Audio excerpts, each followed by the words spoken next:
नमः सूर्याय नित्याय रवये कार्यभानवे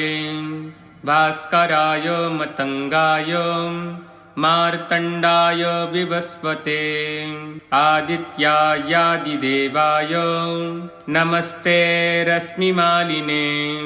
दिवाकराय दीप्ताय अग्नये मिहिराय च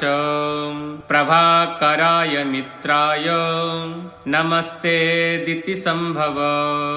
नमो गोपतये नित्यं दिशां च पतये नमः नमो धात्रे विधात्रे च अर्यम्णे वरुणाय च पूष्णे भगाय मित्राय पर्जन्यायांशवे नमः नमो हितकृते नित्यं धर्माय तपनाय च हरये हरितास्वाय विश्वस्य पतये नमः विष्णवे ब्रह्मणे नित्यं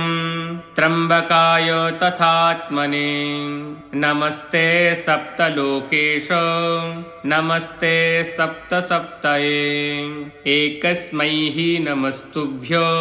मेकचक्ररथाय च ज्योतिषां पतये नित्यं सर्वप्राणभृते नमः हिताय सर्वभूतानां शिवायार्तिहराय च नमः पद्मप्रबोधाय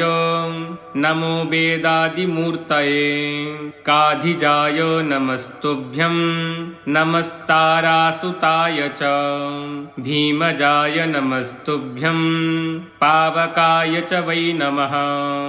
धिषणाय नमो नित्यं नमः कृष्णाय नित्पदा नमोऽस्त्वदितिपुत्राय नमो लक्ष्याय नित्यशः।